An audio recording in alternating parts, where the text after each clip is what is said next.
Hello, hi, welcome and welcome back to Nachini Life.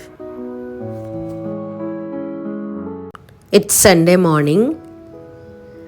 As యూజువల్గా పనులు ఉంటాయి కదా ఇంట్లో, అవి స్టార్ట్ చేసుకుంటూ ఉన్నాను.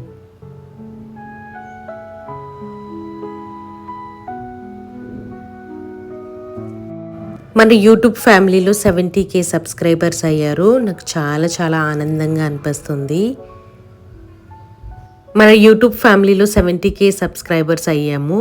నాకు చాలా చాలా హ్యాపీగా అనిపిస్తుందండి. ఇదంతా మీ సపోర్ట్, మీ లవ్ వల్లే నేను సాధించగలిగాను. ఇంత త్వరగా 70K సబ్స్క్రైబర్స్ వస్తారని చెప్పి నేను అస్సలు అనుకోలేదు. It's only because of you. మీరు పెట్టే మంచి మంచి కమెంట్స్ నాకు ఇంకా ఇంకా చేయాలనిపించేది. షార్ట్స్ పోస్ట్ చేస్తుంటే వ్లాగ్ వీడియోస్ కావాలి అని చెప్పి అడుగుతూ ఉండేవాళ్ళు. అలా నాకు బాగా అనిపించి నేను కూడా చేస్తూ ఉన్నాను. మ్యాక్సిమం వీక్లీ వన్స్ పెడుతున్నాను. ఒకప్పుడు వీక్లీ ట్వైస్ పెట్టేదాన్ని. బట్ నాకు వర్క్ వల్ల మేనేజ్ చేసుకోవటం కష్టమైపోతుంది కాబట్టి వీక్లీ వన్స్ అయితే పెడుతున్నాను. కుదిరితే వీక్లీ ట్వైస్ కూడా పెడతాను.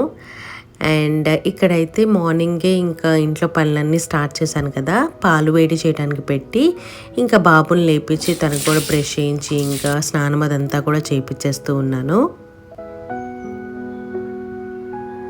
తనకి ఏం బట్టలు కావాలో అవన్నీ కూడా తీసి పెడుతున్నాను అన్నమాట.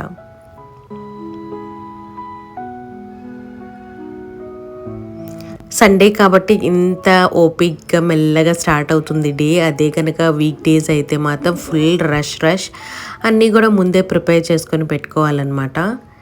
మా బాబుకి స్నానం చేపిస్తూ ఉన్నాను కదా, ఇంతలో ఇక్కడ పాలు పొంగి కింద పడిపోయాయి. అసలే స్టవ్ నీట్గా క్లీన్గా పెట్టుకొని ఉన్నాను. మళ్ళీ ఇదంతా క్లీనింగ్, ఇదొక పని అనమాట. అసలు స్టవ్ మీద ఏదైనా పడితే నాకు అది క్లీన్ చేసే వరకు అస్సలు మనసాగదు అండ్ బాధగా అనిపిస్తుంది. క్లీన్ చేసిన స్టవ్ మళ్ళీ పాలు పొంగిచ్చానే అని చెప్పి. ఇంకో పక్కన ఆనందంగా కూడా ఉంటుంది. నేను ఎక్కడో విన్నాను, మన ఇంట్లో పాలు తెలియకుండా పొంగితే చాలా శుభం అని చెప్పి అంటారు అని చెప్పి. ఇంకా అలా నాకు నేనే మోటివేట్ చేసుకుంటాను అనమాట. అయితే మంచి ఏదో జరుగుతుంది అందుకని చెప్పి పాలు పొంగి ఉంటాయి అని చెప్పి. సరే అని చెప్పి ఇంకా పక్కన పెట్టేసి ఇదంతా కూడా క్లీన్ చేసేస్తూ ఉన్నాను. నా హస్బెండ్ బయటికి వెళ్ళారు. సండే కదా చికెన్ తీసుకొస్తానని చెప్పి వెళ్ళారనమాట.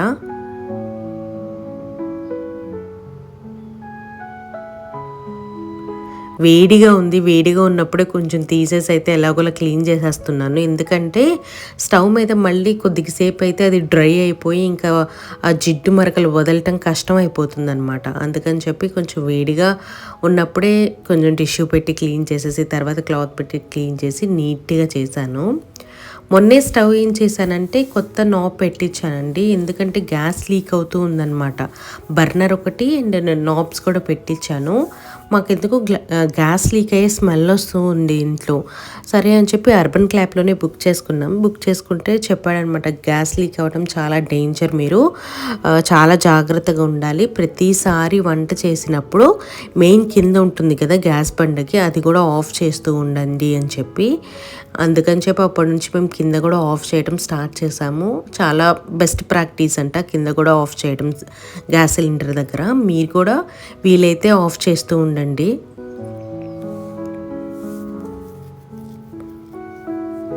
ఇంకా బాబుకి మామూలుగా స్నానం అంతా చేయించిన తర్వాత ఫస్ట్ వాటర్ తాగిస్తాను కొంచెం.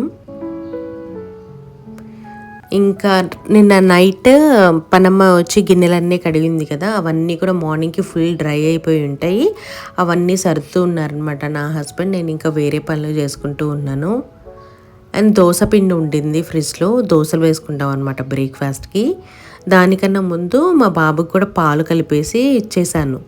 తనకి ఇంకా టిఫిన్ అయ్యే వరకు కొంచెం లేట్ అయిద్దేమో అని చెప్పి, ఆకలేస్తూ ఉంటుంది కదా అని చెప్పి కొంచెం ఒక కప్లో పాలైతే కలిపి తనకి ఇచ్చేసాను.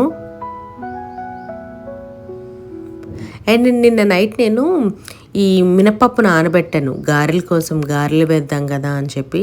పొద్దున్నే ఇంకా పని లేట్ అయ్యిందనమాట. ఇంకా గారెలు అవన్నీ చేసేసరికి లేట్ అయిపోయిందని చెప్పి నేను ఆ పప్పు కడిగింది అలాగే పక్కన పెట్టేశాను. మధ్యాహ్నానికి చేసుకుందాము, చికెన్ కర్రీ గారెలు బాగుంటాయి కదా అని చెప్పి చికెన్ నా హస్బెండ్ తీసుకొచ్చి కడిగి పెట్టేశారు. ఇలా చక్కగా స్ట్రైనర్లో అయితే వేసి పెట్టాను. కొద్దిసేపు అలాగే ఉంచేస్తాను, నీరు ఉంటే దిగిపోతుంది అనమాట. ఇంకా దోస పిండితో దోసలు మార్నింగ్ వేసేసుకుంటాం. గారెలకి నేను పప్పు నానబెట్టాను కదా, అది గ్రైండ్ చేయాలి. గ్రైండ్ చేసి ఇంకా మధ్యాహ్నం వడలు వేసుకుంటాం, గారెలు వేసుకుంటాం. నాకు గారెలకి వడలకి డిఫరెన్స్ అయితే తెలియదండి. మీకు ఎవరికైనా తెలిస్తే నాకు కమెంట్ సెక్షన్లో చెప్పండి.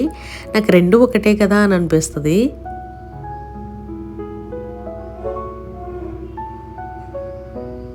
మా పెనం కూడా పాడైపోయిందనమాట, దోశ పెనము. తీసుకోవాలి ఇంకోటి. నేను ఇండస్ వ్యాలీలో తీసుకుందాం క్యాస్ట్ ఐరన్వి అని అనుకుంటూ ఉన్నాను. ఈ దోశ పాన్ ఎందుకు సరిగ్గా రావట్లేదు. ఒకప్పుడు బాగా వచ్చేవి కానీ ఇప్పుడు అస్సలు ఎంత ట్రై చేస్తున్నా కూడా ఇరిగిపోవటం కానీ, అలా నాన్ స్టిక్ అనేది పోతుంది పైన కోటింగ్ అన్నట్టు అనిపిస్తుంది. సరే క్యాస్ట్ ఐరన్వి తీసుకుందాం. పొంగనాల ప్యాన్ ఒకటి అండ్ దోశ ప్యాన్ ఒకటి తీసుకుందాం అని చెప్పి అయితే అనుకుంటూ ఉన్నాను. కార్ట్లో అయితే వేసి పెట్టాను, చూడాలి. అండ్ చట్నీ ఏం చేయలేదు దోశల్లోకి. లేట్ అయిపోయిందని చెప్పాను కదా, పొద్దునే కొంచెం ఆలస్యంగానే లేచాము. ఇంకా ఎలాగో లేట్ అయిపోయింది కదా, చట్నీ అవన్నీ ఏం చేస్తాంలే అని చెప్పి టొమాటో పచ్చడి ఉంటే అదే దోశలోకి తినేస్తూ ఉన్నాము.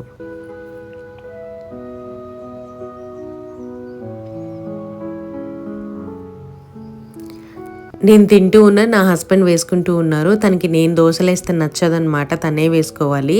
తను కొంచెం లావుగా వేసుకుంటారు, నేనైతే పల్చగా వేసుకుంటాను. బ్రేక్ఫాస్ట్ అయితే కంప్లీట్ అయిపోయింది. అవ్వగానే మళ్ళీ లంచ్ ఏం ప్రిపేర్ చేయాలి ఇదే ఉంటుంది. అంతా ప్రిపేర్ చేసేసి కూర్చుంటే మాత్రం మనసుకు హాయిగా అనిపిస్తుంది. అందుకని చెప్పి త్వరగా మళ్ళీ లంచ్ ప్రిపరేషన్ కూడా స్టార్ట్ చేశాను, ఏం గ్యాప్ తీసుకోకుండా. చికెన్ నీరంతా కింద దిగిపోయింది కదా, ఇప్పుడు ఆ చికెన్ అంతా కూడా ఒక బౌల్లో అయితే తీసి పెట్టుకున్నాను. వాష్ చేసిన చికెన్లో పసుపు, ఉప్పు వేస్తున్నాను. ఈలోపు ఇంకా నా హస్బెండ్ కూడా గారెల పిండి వేసి పెట్టేస్తూ ఉన్నారు. మినపప్పు చక్కగా కూడా కడిగేసి తను మిక్సీ వేస్తున్నారు. నేనైతే ఇక్కడ చికెన్ మ్యారినేట్ చేస్తున్నాను. కారం వేస్తూ ఉన్నాను, కూర కారమే వేశాను, ట్రూ చిల్లీ వాళ్ళది, అదే యూస్ చేస్తున్నానండి. చాలా అంటే చాలా బాగుంది వాళ్ళ కారం.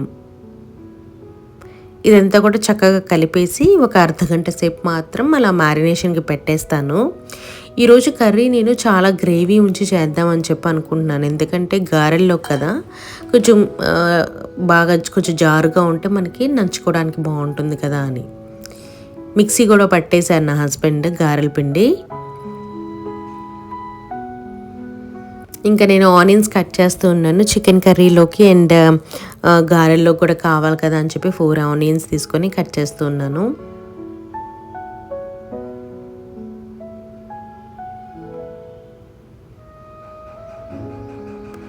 పిండి అలా కొద్దిసేపు పెట్టేస్తాను బయటే. ఈలోపు నేను ఆనియన్స్ కట్ చేసుకోవటం ఇవన్నీ కూడా ప్రిపేర్ చేసుకొని పెట్టుకుంటాను. పచ్చిమిర్చి, కొత్తిమీర, కరివేపాకు ఇవన్నీ ఉంటాయి కదా, ఇవన్నీ. సండే వస్తే నా హస్బెండ్కి ఏంటంటే ఏదో ఒక స్పెషల్ ఉండాలి, రొటీన్ కాకుండా. రైస్ తన ఎక్కువ ఇష్టపడరు అనమాట. డిఫరెంట్ చపాతీస్లో కానీ, పరాటాస్ కానీ, లేకపోతే ఇలా వడలు కానీ అలా ఏదో ఒకటి ఉంటే తను ఇంట్రెస్టింగ్గా తింటారు. కుక్కర్ పెట్టుకొని దాంట్లో ఉల్లిపాయలు తరిగి పెట్టుకున్నాను కదా, అదంతా కూడా వేసి చక్కగా ఫ్రై చేస్తూ ఉన్నాను. చికెన్ కర్రీ కూడా చాలామంది అడుగుతూ ఉన్నారండి. చాలాసార్లు నేను చూపించాను, మళ్ళీ అడుగుతూనే ఉన్నారు రెసిపీ. ఇక్కడైతే మీకు చూపిస్తున్నాను. ఆనియన్స్ కొద్దిగా మగ్గిన తర్వాత పచ్చిమిర్చి కూడా వేసి కొద్దిగా సేపు మగ్గిన తర్వాత అల్లం వెల్లుల్లి పేస్ట్ వేసాను. 2 స్పూన్స్ ఆఫ్ అల్లం వెల్లుల్లి పేస్ట్ వేసాను. ఇంట్లో చేసుకుంది, అది వేస్తేనే మంచి వాసన వస్తుందండి, సువాసన.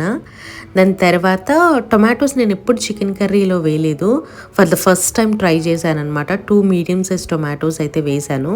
గ్రేవీ ఎక్కువ వస్తుంది కదా అని చెప్పి ట్రై చేద్దాం. ఇంకా చాలా వీడియోస్లో కూడా చూస్తూ ఉన్నాను చికెన్ కర్రీలో టొమాటోస్ వేయటం. సో వేసి టొమాటోస్ మొత్తం బాగా మగ్గిన తర్వాత ఇందాక మనం చికెన్ కలిపి పెట్టుకున్నాం కదా, ఆ చికెన్ కూడా వేసేసి హై ఫ్లేమ్లో కొద్దిగా సేపు నేను ఫ్రై చేస్తున్నాను. ఒక 5 to 10 minutes మాత్రం చక్కగా ఇలా మిక్స్ చేస్తూ ఫ్రై చేశాను. నేను చికెన్ కర్రీలో ఒక పేస్ట్ వేస్తాను కదా, కొబ్బరి, ధనియాలు, లవంగా, చెక్క, ఈ పేస్ట్ అయితే ప్రిపేర్ చేసి పెట్టుకున్నాను అనమాట. ఇదంతా కూడా కొద్దిగా సేపు ఫ్రై చేసేసిన తర్వాత మూత పెట్టేసి ఉంచేస్తాను. ఉంచితే మనకి దానిలో చికెన్లో నుంచి నీరు వస్తాయి. అండ్ ఈ కుక్కర్ కూడా నేను ఇండస్ వ్యాలీలో నుంచి తీసుకున్నానండి. మీకు ఎవరికైనా కావాలంటే లింక్ ఇస్తాను, చెక్ చేయండి. బాగా పనిచేస్తుంది, మంచి స్టీల్ అనమాట. నీళ్ళు వచ్చినాయి కదా, దాని తర్వాత కొద్దిసేపు మళ్ళీ ఫ్రై చేసిన తర్వాత ఈ పేస్ట్ ప్రిపేర్ చేసుకున్న పేస్ట్ కూడా వేసేసి హై ఫ్లేమ్లో ఒక 5 మినిట్స్ పాటు చక్కగా ఫ్రై చేసుకోవాలి. ఇలా బాగా ఉడుకుతూ ఉండగా నేను 1 గ్లాస్ ఆఫ్ వాటర్ వేస్తున్నాను. ఇందాక నేను ఇందులో అయితే కొబ్బరి పేస్ట్ ప్రిపేర్ చేసుకున్నాను, దాంతో ఫుల్ ఆఫ్ వాటర్ వేసాను అనమాట. వేసేసి చక్కగా విజిల్ పెట్టేస్తున్నాను.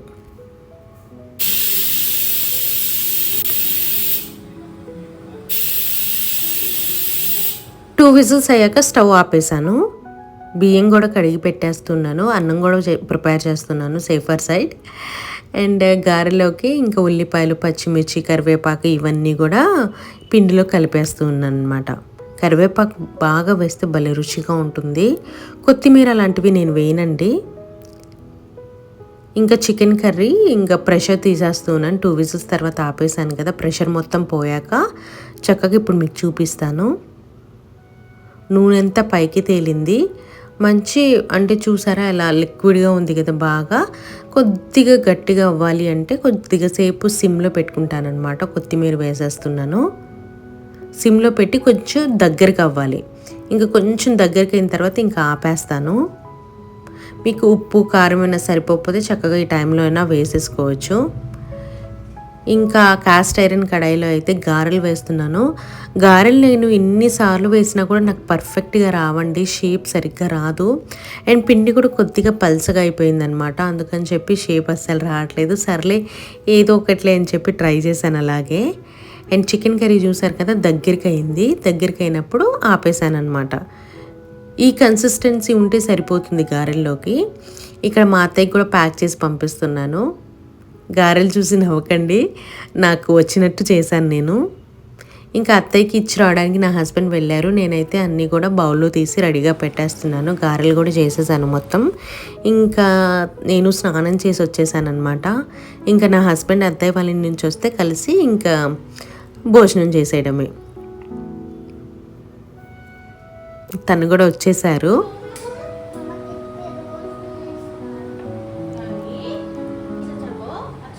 మా బాబుకి తినిపించడమే పెద్ద టాస్క్ అనమాట. తనకి చికెన్ కర్రీ ఉన్నా కూడా హనీయే కావాలని అన్నాడు. సరే తనకి మాత్రం హనీ వేశాను. నా హస్బెండ్కి అన్నం వద్దు, ఓన్లీ గారెలు కావాలన్నారు. ఎంత బాగా నచ్చాయంట నా హస్బెండ్కి. మా బాబుకి తినిపించేసిన తర్వాత నేను పెట్టుకుంటాను. ఇంకా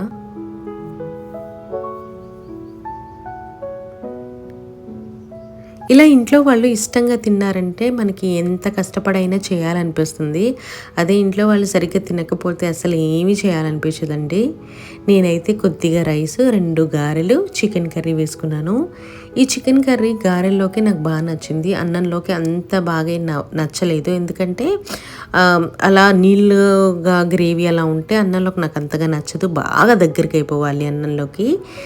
సరే లంచ్ అంతా చేసేసిన తర్వాత 5 వరకు పడుకున్నాము. ఆ సీన్ ఏమి నేను క్యాప్చర్ చేయలేదు. 5 తర్వాత లేచి కొద్దిగా మళ్ళీ ఫ్రెష్ అప్ అయ్యి బయటికి వెళ్తూ ఉన్నాము. Every Saturday or Sunday weekend వచ్చినప్పుడు కంపల్సరీగా కూడా మధ్యాహ్నం పడుకున్న తర్వాత ఈవినింగ్ అలా బయటికి వెళ్తాము. షాపింగ్ అని ప్రత్యేకంగా నేను చెప్పను, జస్ట్ అలా బయటికి వెళ్ళి అలా తిరిగేసి వస్తామన్నమాట. మైండ్కి కొంచెం రిలాక్స్ ఉంటుంది. ఇంట్లో ఉండి ఉండి బోర్ కొట్టిద్ది. అది కూడా మా బాబు కూడా ఎక్కడికైనా తీసుకెళ్ళమంటాడనమాట. సరే ఈరోజైతే కొద్దిగా పని ఉంది, ఎందుకంటే మా బాబు బట్టలు తీసుకోవాల్సింది ఉందన్నమాట. సరే బేగంపేట అయితే వెళ్తూ ఉన్నాము. బేగంపేటలో లైఫ్ స్టైల్ ఉంది కదా, సో లైఫ్ స్టైల్ కూడా వెళ్ళి చూసేసి ఎక్కడ తీసుకుంటామో చూపిస్తాను. ఇంకా షాపింగ్ చేస్తూ ఉన్నాం అనమాట. బాబుకి టీషర్ట్స్ తీసుకున్నాను అండ్ ప్యాంట్స్ తీసుకోలేదన్నమాట, ఓన్లీ టీషర్ట్స్ తీసుకున్నాం. ప్యాంట్స్ ఏం తనకు సెట్ అవ్వట్లేదు. అక్కడ నుంచి ఇంకా నేను మ్యాక్స్కి వెళ్ళాను. మ్యాక్స్, జూడియో అవన్నీ కూడా పక్క పక్కన ఉంటాయి అన్నమాట. సరేనని చెప్పి మ్యాక్స్కి వెళ్ళి ఇక్కడ అంతా కూడా మీకు చూపిస్తున్నాను. మంచి కలెక్షన్ అయితే ఉందండి మ్యాక్స్లో. మీరైతే వెళ్ళాలైతే వెళ్ళండి. బట్ మళ్ళీ ఇది ఏంటంటే బ్రాంచ్ స్పెసిఫిక్ ఉంటున్నాయి అనుకుంటాను కలెక్షన్. నేను ఇన్నార్బిట్లో చాలాసార్లు వెళ్ళాను మొన్న ఈ మధ్య, నాకేమీ మంచిగా అనిపించలేదు. బట్ బేగంపేట సైడ్ ఉన్న మ్యాక్స్లో మాత్రం చాలా బాగున్నాయి కలెక్షన్, అయితే నాకు బాగా నచ్చింది. మా బాబుకైతే ఒక షర్ట్ అండ్ 2 ప్యాంట్స్ అయితే తీసుకున్నాను ఇక్కడ. తర్వాత నేను కూడా తీసుకున్నాను. ఒక కుర్తీ సెట్ తీసుకున్నాను. ఒక కుర్తా కూడా తీసుకున్నాను అనమాట. ఈ కలర్ అయితే నాకు లేదని చెప్పి నేను ఎక్కువ టైం స్పెండ్ చేయనండి షాపింగ్లో. ఏదైతే నచ్చిందో అది ఇమీడియట్గా తీసేసుకుంటాను.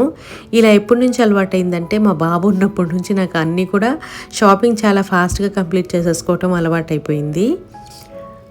ట్రయల్కి అయితే ఇది తీసుకుని వెళ్ళాను. నాకు బాగానే అనిపించింది అనమాట. సరేనని ఇదొకటి తీసుకున్నాను అండ్ ఇదొకటి తీసుకున్నాను. ఇది డ్రెస్ వేసుకోగానే నాకు ఎందుకో నా ఫేస్లో మంచిగా గ్లోగా అనిపిస్తూ ఉంది.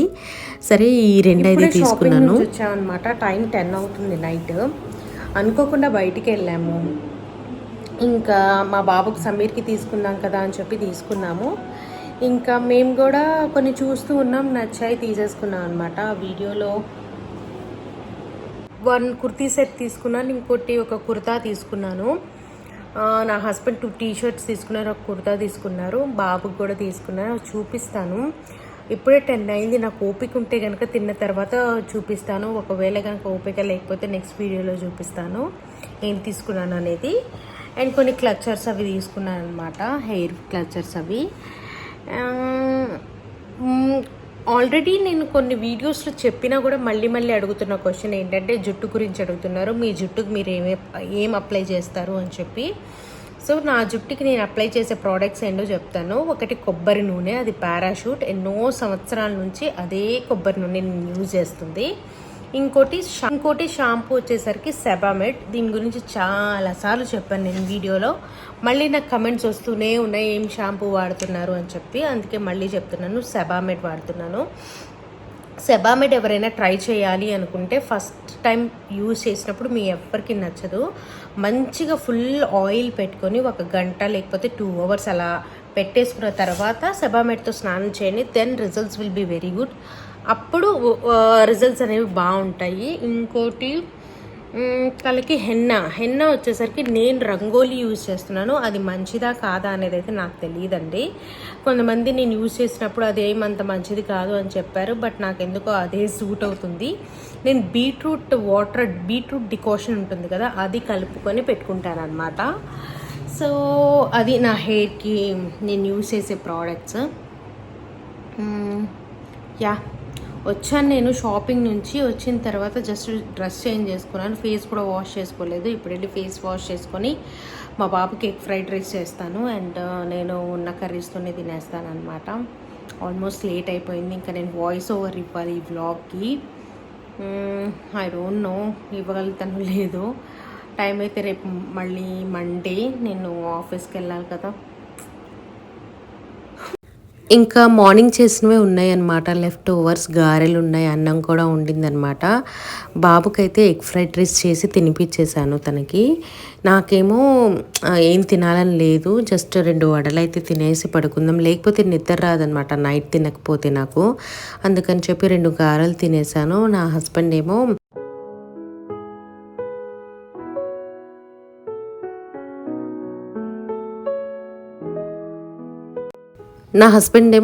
నిన్న చేసిన బెండకాయ ఫ్రై ఉంటే అది అన్నంలో కలిపేసుకొని తను తినేస్తారంట. తనకు తినిపించమన్నారు. సరే తనకు కూడా తినిపించేస్తూ ఉన్నాను. సరే ఈ వీడియో ఇక్కడితో అయితే ఎండ్ చేస్తున్నాను. హోప్ ఈ వీడియో మీకు నచ్చింది అనుకుంటాను. నచ్చినట్లయితే లైక్ చేయండి. బాయ్.